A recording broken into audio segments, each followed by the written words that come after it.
Isiaha Bolaji Olojo is our guest this morning, a health coach and the visionary behind Coach Nation. Today, our topic is breakfast for wellness champions. It is great to have you. You're welcome. Thank you for having me. All right, so who's a wellness champion? Am I a wellness champion? Well, can I qualify as a wellness champion? I'll explain and then you decide for yourself. I'll decide for myself. Yes. Okay, all right, okay. So wellness champions basically are children who enjoy eating healthy food. Yes, they make it look super fun and they bring their friends along for My mom is still alive, so technically I'm still a child because I'm somebody's child. Okay. So I'm the wellness champion. Okay. What is it about breakfast, first of all? How is it as important as it is said to be? Is breakfast that important? You know, we've heard it all our lives about breakfast being the most important meal of the day, or even though it doesn't have to be the heaviest. But how important is breakfast?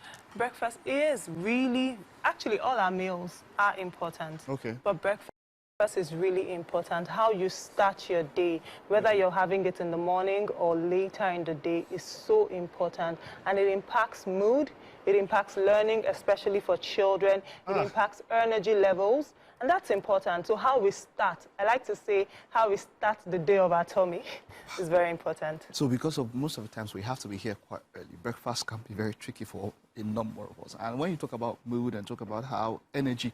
You know, it kicks up the energy for the day, because you find out at times you are, even if you eat later in the day, you find out maybe you are not so as energetic as you would love to be because you did not maybe have that breakfast as it should be. So what is your take? What kind of breakfast should wellness champions have? Fantastic. And it's important. I want to say something about what you said. Okay. It's important because sometimes you even have something to eat and then you feel good for some time and then the dip happens. The dip happens. And that's something that we're constantly trying to avoid. You want to be nourished. Sometimes people just eat. But for me, the goal is that we're nourishing our children. Our children. So, yes. So now I want to talk about the kinds of foods that they should eat. Okay, please. The kinds of food. Because it's important. I was reading a study, from Feed for Health, also in Nigeria. Okay. And then they were saying how it's interesting how our income levels have gone up, yet our nutrition levels have gone down. Because we're feeding our children, but we're not nourishing them with exactly what they need to win. Do we even know? A lot of people don't even know what they need. And it's apparent that a lot of people don't know, seeing how much we have, children who are maybe overweight or obese. So it's important. The United Nations is screaming, UNICEF is screaming, Center for Disease and Disease Control is screaming, because the numbers, not only are they high now, projections in about 5 to 10 years are increasing at an alarming rate. You have a lot of people above their BMI, as it were. And like you said, I went to check this BMI setting. At times, you don't look on the plus size, but you are above BMI, and then you see that you are obese, even if you don't look like you are very big or something. So it can be something. So what are these ingredients, or what kinds of foods are the best for wellness champions for breakfast? So for children, like I said, it's super important how our children start their days. Okay. One thing that you'd agree with me, a lot of people do in the morning, is that we give cereal.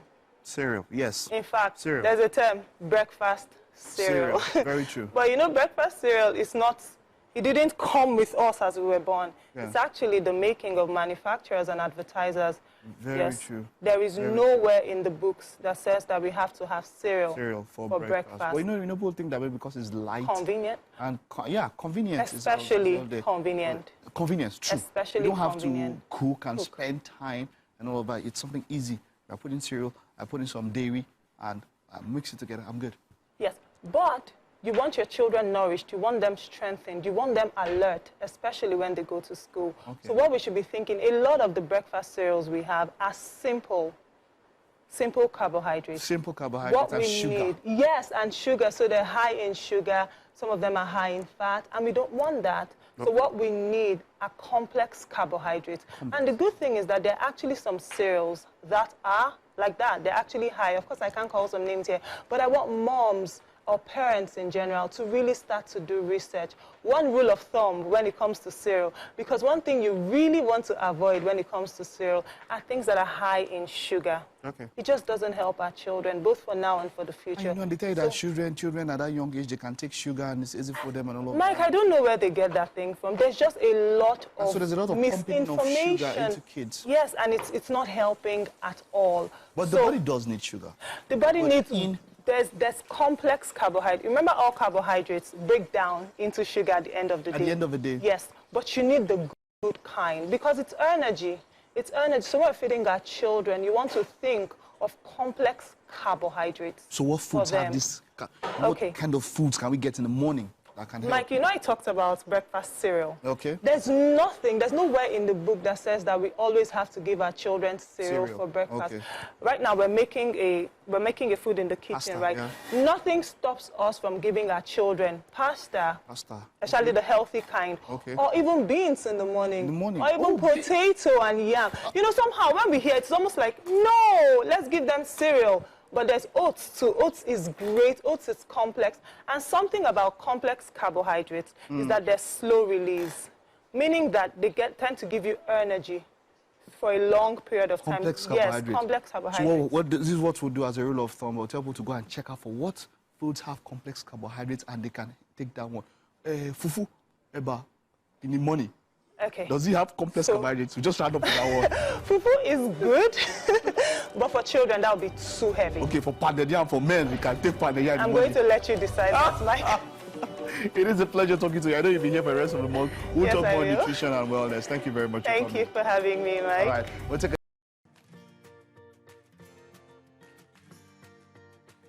to cook and spend time and all of that. It's so easy. I put in cereal, I put in some dairy, and I mix it together. Yes. Go on.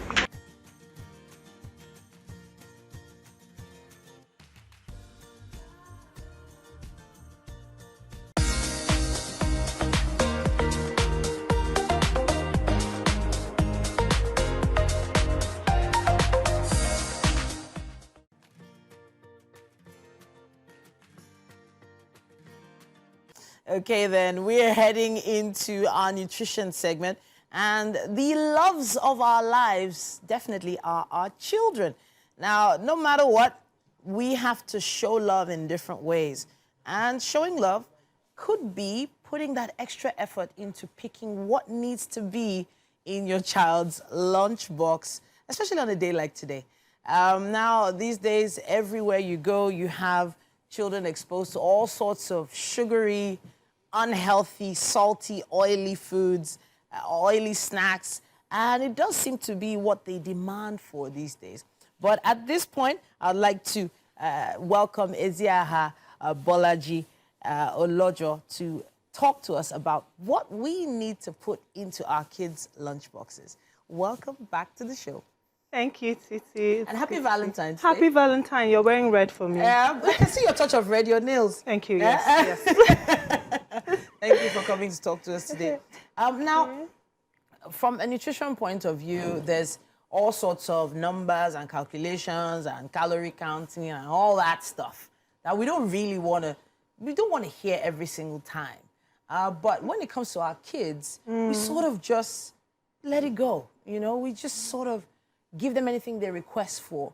It's just easier as a parent. Just, which one do you want? Oh, yeah, take that one. Go, be going to school. That's how it feels. But let's have a little breakdown of what you believe should be in our kids' lunchbox. You know, if I heard Isime, the spoken word artist, before now, I'd have named it plates of affection. Because she said it when she was speaking. Plates of affection. I feel like that's what our kids' lunchboxes should be. Lunchboxes of affection. I mean, like you said, they're the loves of our lives. Yeah. Titi, do you know that? So many people don't know that in Nigeria, the Federal Ministry of Health, so there's a body called the National Policy for Food and Nutrition of Nigeria. They have a healthy plate model. Wow. Yes. Okay. And it covers SACs. SACs are school-age children, preschool-age children, right up until the elderly. Wow. But many people don't know. Now let me break down what is there. On the very first level, we have fruits and vegetables. Fruits and veg? And in fact, the first 2 levels, you should have them in every single plate. Every single meal should have it. So fruits and vegetables, and then carbohydrates, the good one, whole grains and all. Now, these 2, let me just stay with fruits and vegetables. So I'm a health coach, and I help people lose weight and all of that, stay healthy. And one of the things we say within, our coaching community, we call them ATMs. You know how you have your ATM everywhere that you are? Card, yeah. Yes, your ATM card. Fruits and vegetables should be the ATMs of our homes. Wow. Literally, you know how you were saying we just give our children, just take anything. Especially when they start talking and you're Don't like, stress me. Please, please. But how about we started to make the fruits and vegetables really the ATM everywhere you turn within the home? Because the reason why our children are requesting for those things is because we have them. We actually buy them. But when you think of plates of affection, kitchens of affection, fridges of affection, pantries of affection, think ATMs. Let's make fruits and veggies. And the beautiful thing is that fruits and veggies are always in season. There's always something. We don't have 2. We don't have 3. We have literally uncountable. Because of where we live, because we're in Nigeria, thankfully we have a lot of organic fruit and vegetable available in the markets.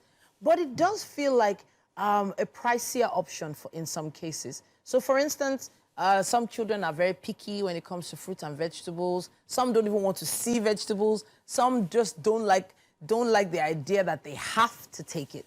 And they've been introduced to addictive, sweetened snacks that are everywhere around them. So what can we do to make those adjustments? We know we've made an error already. We're in it now. What are the adjustments we can make, little by little? Okay, I love that. Interestingly, in that plate I talked about, the healthy plates model, the 5th and the smallest, it's actually stuff like that, maybe the unhealthy stuff. Yes, but you're supposed to have them in moderation. We're not even saying don't have them. We're saying have them in moderation. Now, like you said, a lot of moms, a lot of parents have made the mistake, and we can't even, it just seems like the rule of thumb. As they grow older, there are certain things we put in their lunch boxes because we have arrived. How will my children not have this and that? So since we have started it, the best way to reverse it is to start gradually. Now, if your children are able to communicate, and a lot of children can communicate, you can have a conversation with them. Show them the figures, show them pictures, show them the harm, UNICEF, World Health Organization. Actually expose them to it. Yes, expose them to it, because once they know better, our children are smart. They will do better. Show them, tell them that this, you can even tell them, mommy has done wrong. Daddy has done wrong. Now we're ready to right the wrongs. Then let them be a part of the process. Don't exclude them, because there's something for ownership. When they feel like, oh, you didn't just drop something on my plate, drop something on the table, but I was a part of it. So where possible, go shopping with these children.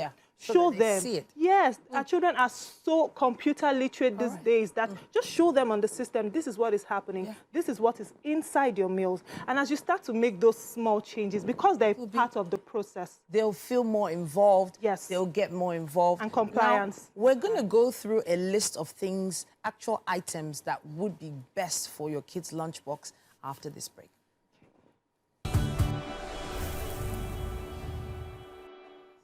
Welcome back. We're still talking to Ezeaha Bolaji Olojo, talking nutrition and what should be in our kids' lunchboxes. Now, yes, we understand we've done wrong. We know we've been lazy. We've not been as affectionate with our choices in our kids' lunchboxes. Okay, so give me a blow by blow. What exactly can I put in my kids' boxes from today that can make a difference? Small changes. Number 1, water. Water. You talked about it. Yes. Water. Our children have no business drinking any other thing apart from water and milk. Actually, UNICEF says that children after the age of 2, you're no longer taking breast milk. All you should be taking water and milk. Wow. Nothing else. So none of those fruit packs, none of those juices, none of those yogurts, nothing like that. None. Water first. And milk. Water first and milk, But you could give your kids milk at home. So you can just give them water in school. And this is where the schools play a huge part, because the schools can really change things based on the power that they have. And these days, there are lots of schools who are deciding that, you know what, we're no longer having junk in the lunchbox. We're no longer having all of those drinks. They're insisting. They can insist. Yes, for some schools, they tell you a couple of days a week. Yeah. Some schools have completely phased it out, which is beautiful. I'm currently interviewing educators from around the world and on the policies they have in their schools. And I'm just happy to see that many schools are doing that. So there's water. Number 2, there's a carbohydrate. You have to have for energy. Yeah. Children are constantly burning energy. Yeah. So you need to have a healthy carbohydrate. Okay. And of course, a simple Google search will show us what healthy is. Yeah. Proteins. Proteins, very important. So you're thinking fish, egg, milk. That's actually really important. If you want to go a step further, you can even include nuts. We don't even think about that. I've never been an advocate for nuts. If they're allergic. Because, funny enough, not even for allergy reasons, because I consider nuts a choking hazard for many kids. Some kids just don't know how to handle them. Maybe kids after a certain age, but maybe younger. I've just always been off about nuts. And then you don't want a child offering nuts to another child that could, God forbid, be allergic to it. Okay. So I've just been on that. But I wanted to jump back to the proteins. Okay. When it comes to egg. So now egg is very cost. It's like 200 naira. Are you saying we should give our kids an egg a day, or how are you saying we should manage this? I would say do what your budget can handle for some of us. Because let's think about it, Titi. There are many people who are still shopping for things that the dollar price has completely skyrocketed.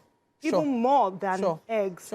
So if you can afford to do an egg a day, that's brilliant. That's amazing. Fantastic. And if not, 3 times a week is also fine. Fantastic. Because when we cut down on those other things that are packaged and now extremely pricey, we'll be able to make more room for the healthier stuff. Okay. Yeah, so in terms of fruits, I used to do apples a while ago. But apple, I don't know. I think dollar has affected it. So now I don't know. So apples, no. Maybe oranges? What? But, okay, so apples, definitely apples, then oranges, but you want to be careful of what would stain there. You don't want it to be so messy. So apples are great, bananas are great, grapes are great if you can afford it. Hey, you don't come. You know what, let's wrap up this conversation. Some people are trying to change the channel as you mentioned grapes. All right then, but it's really great to have you. Thank you, Titi. Thank you so much. But really, let's make some moves to make some adjustments in our kids' lunch boxes. Let's do away with all those packet drinks. There's not much inside anywhere, and it's costing us money. Leave it. Get them a flask of nice, cool water, or maybe a small packet of milk. All right then, we're wrapping it up on this conversation. Give us your thoughts. Use the hashtag WakeUpNigeria on TVC.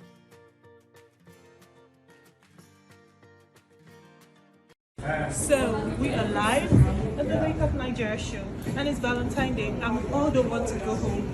Maybe we don't have Valentine's. That's why we're still here. But you can show the studio, like everybody's still here. You can just turn around and show this. So I'll stand up, and we are happy Valentine's. Thank you.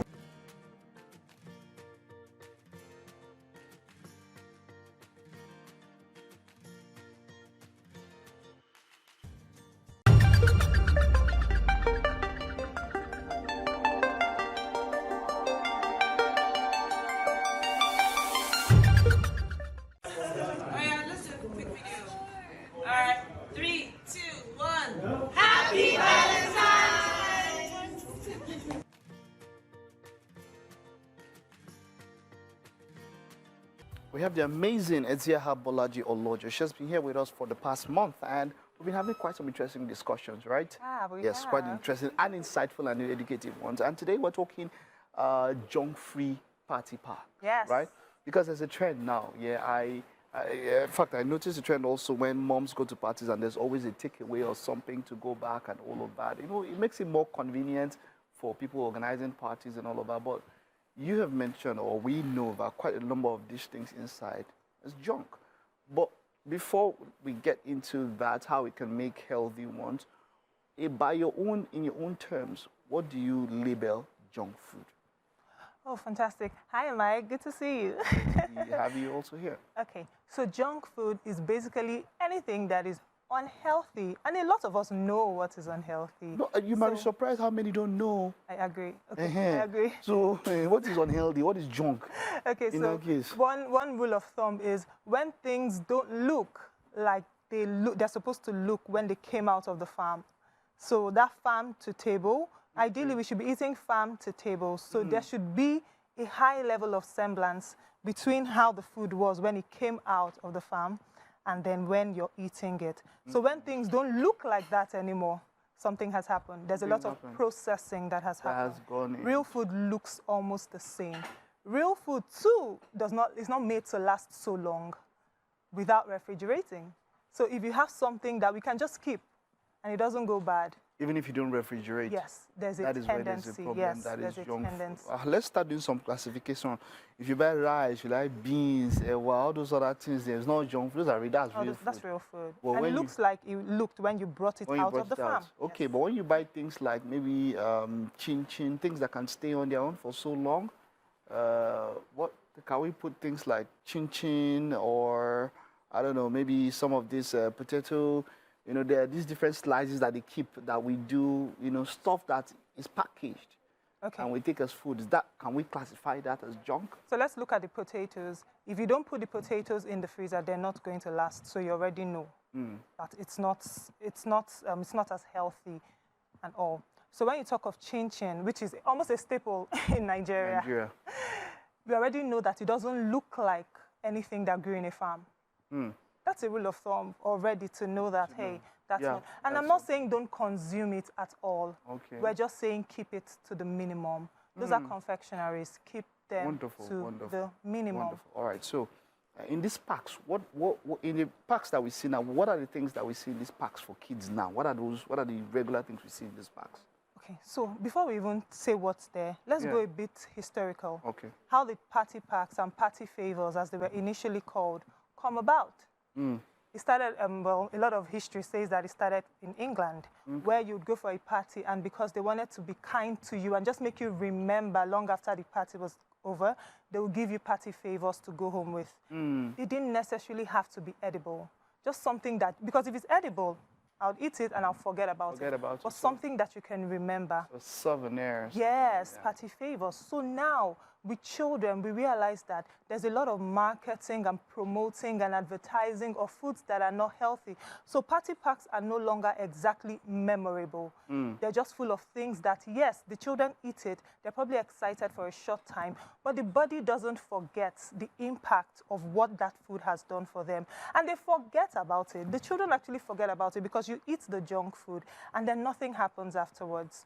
So the goal now is make party packs exciting, make party packs memorable. It doesn't have to always contain, because now party packs contain a lot of junk food, and it doesn't have to be so. I shared a video, I don't know if it's going to go up, of what party packs look like. So for me personally, I have 2 boys, and then we receive party packs, as you can imagine, from schools especially. And then I just decide to keep them. I keep them. And now we have like a whole bag of junk food that's just there. Wow. That's just there. You ensure that they don't eat it, right? Even if they're going to eat it, they can't. Imagine if they got 2 party packs every week. They can, and Is it that regular? Yes, and it's full of junk food. Wow. The body keeps the score. The body keeps the score. So we can no longer, because childhood obesity, overweight is actually an epidemic. So we can no longer continue to give them those. And a lot of parents will tell you that, oh, they'll grow out of the fat. It's just childhood fat or something. No, it's not. If we're saying that, then we're not educating ourselves enough. Because everything that we do now lays the foundation for the future of the child. Everything we feed our children with, either giving them life or feeding them death, and we really have to be careful. So if we take away junk from party packs, the children can still have fantastic experiences. Like, so, okay, no, this what this is. Okay, but yeah, these are packs that are with fruits and all of that. These are not even party packs. These look like things that you give at parties. Okay, but look at this one now. You can see quite a lot of junk. You can see that kid eating the ice creams and the chocolates and all of that. Yes. Do you have that kind of stuff in party packs now? Yes, you have, oh, of course, you have all of that. And I'm saying that even if you took them out, so let's think in terms of, let's start to be really creative when it comes to party packs. If you took away anything edible, you would not take away from the experience of that child. So think in terms of something educational and fun, whatever thing it is. And it doesn't have to be so expensive, because these days there's almost the debate of, oh, party packs are now so expensive, and then some parents are trying to outdo one another by giving all the flashy, you know, like really big, expensive things. I'm not saying it could be right, it could be wrong. People should keep things within their beautiful budgets. Okay. But what I'm saying is that look for something educational for that child. Look for something that can mentally stimulate them, stuff like puzzles, coloring books that are age appropriate, of course. Okay. Something they can play with, something that they can write on. So it should not just be edibles. It doesn't have, I'm saying that if you're going to even give edibles, we can keep it really simple. You see those biscuits that have cream in the middle, they're not doing our children any good. So just the simple crackers. And I'm telling you that if you took that away from a party pack, it wouldn't change the experience for a child. For a child. It wouldn't. So let's unleash the creativity that we have as parents and start to make it really exciting. The goal is actually for the child to remember the person that's celebrating. That's the goal. That's why we give party favors. So if you have all the junk, they eat it then and they forget, but the body keeps the score. However, if we have all of these educational, mentally stimulating, fun toys, they remember the child that's celebrating for a longer time. Wonderful, wonderful. So even if it's going to be edible, as much as possible, just give us a few. Let's round up with that. Things like what? So crackers. Crackers is really good. Dried fruits, if you can afford it. Dried fruits is super amazing. So things like maybe dates, and they also dried fruits like dried pineapples, dried apples. Yes, we have them packaged now. Some of them are pricey. Are they not processed already? No, they're processed, but in the healthiest of ways. All they did was remove the water content. Yes, so that they can last a bit longer. Yes, and it can last longer, and it's so sweet, it's so fun, and it's so healthy. All right, thank you very much. That's quite educational. I hope that people can pick up these things. And when these kids pick up these habits when they're much younger, it's going to be easy to sustain it as they grow older. It's easy, and the body keeps the score. The body keeps always remember that. Always remember that. Thank you so much. It's always a pleasure having you talk about it. Thank you, Mike. I loved it. Okay.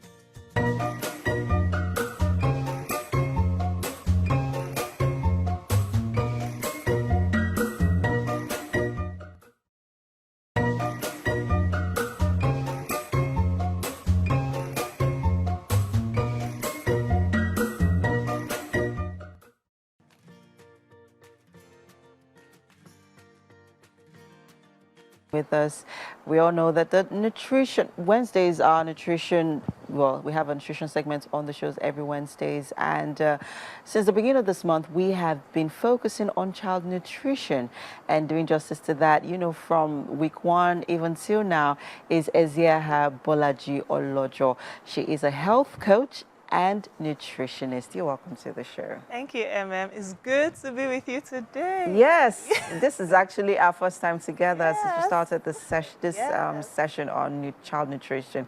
It's so good to have you here. So today we're talking about getting your kids from sickness care to sickness free using nutrition. Yes. So first off, kindly, especially on sickness care. Talk to us about that. So sickness care basically is when a child turns up with some kind of sickness, some kind of symptom, and then we deal with the situation alone. So it's like the child has allergies, the child has colds and all. You're managing the sickness, you're caring for the sickness. You're not exactly eliminating it. Because even though sickness is common, a lot of people are sick or turn up sick from time to time, but it's still not normal. So a lot of what we do with drugs is sickness care. Oh, so you're more like babysitting the sickness. We should just say sickness babysitting. You're just doing that. Okay. But we can literally move from sickness care to living sickness-free? I mean, before we started this conversation, today we talked about, we narrowed in on, child nutrition. And, I talked about my kids and how I incorporate, ensure that they eat every class of food, like all the classes of foods are incorporated into their diet. And then we're talking about fruits and how kids are, you literally have to massage and pamper them, and you placate them, to get them to eat their fruits and their vegetables. And coming from another parent or from another mother to another, I would say that one of the biggest challenges has been, creating a timetable, a food timetable that sort of addresses all of this, classes of food into their diet. So let's talk about that quickly before we get into, raising a sickness-free generation. Okay, so I love what we were talking about backstage, because for you, it's not an option. You have to have it, except you're deathly allergic, meaning you eat it and then something really bad happens. Right. Children are neophobic a lot of times. What's neophobic? When it comes to food. So because it's new, they're afraid of it. Neophobic. Okay. Let me tell you how we fight that consistency. Okay. A lot of times we try it once, they give us my son, then he'll stuff his mouth and you're like, eat, and he just projectile vomits everything over you. Most moms will stop there, but not us. We're not stopping. You eat it, introducing it, keep bringing it to the table until they get used to it. Let me tell you what is happening in the gut. So there's a gut-brain connection. Okay. Every time that we eat, we're not just feeding our bodies, we're literally feeding the bacteria in our body, which is the good bacteria. Yes. So there's good bacteria, and there's bad bacteria. True. The deal is to have 80% at least of the good bacteria. 20% of the bad bacteria is fine, because the good guys have all the power. And every time you feed the good guys, you feed yourself well, nourish yourself. Now let's talk about what we could use quickly. I just want to add to what you're saying, what we can use to, support our gut health, by empowering, the good bacteria. Very beautiful question. So first, fiber. Fiber is like the #1 gymming food for the good bacteria. So I'm talking stuff like sweet potatoes, brown rice. And brown rice? Yes, all brown rice is amazing. That's expensive. Yam. Yam. And of course, fruits and vegetables. Fantastic. When the children get that into their bodies, the good bacteria are jumping. Like, it's a party. Great. And every time we have the junk, white flour, and everything made from white flour, processed foods, guess what we're doing? We're empowering. I have left that group chat. We're empowering the bad bacteria. And that's what causes sickness. When we keep empowering the bad bacteria. And you're not just doing that, you're also training their taste buds. You're training because there's a gut-brain connection. You're also training the brain to like that good stuff. So the more we give them, the more they like it, the more the bad bacteria are happy, the more they like it. And it's such a vicious cycle. But the more we feed them with fiber, vegetables, fruits, we're empowering the good guys. We're passing a message to the brain like, this is good stuff. And the more you pass the message, the more they want it, the more they crave it. And then they have such a body system, such an ecosystem within that can help them to be sickness-free. Oh, I love that analogy.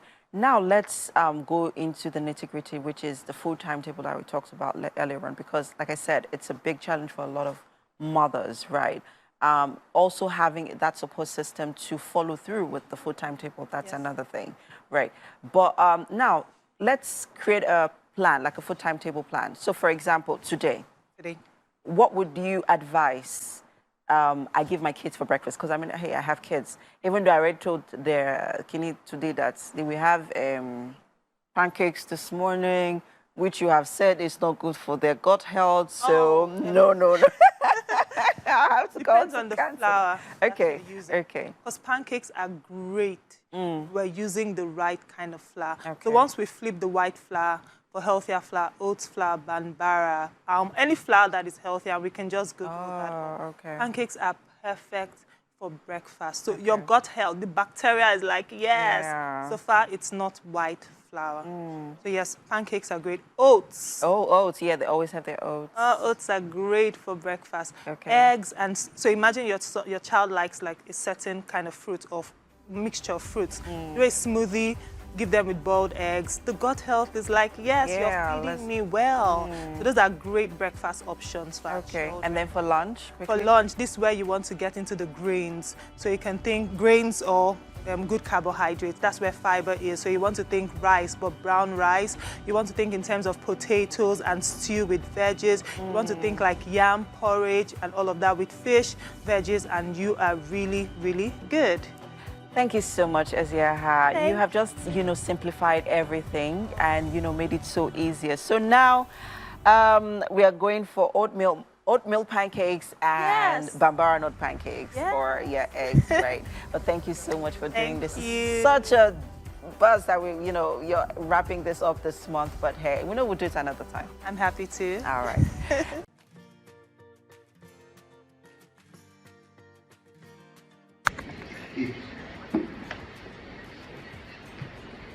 For another time. Thank you.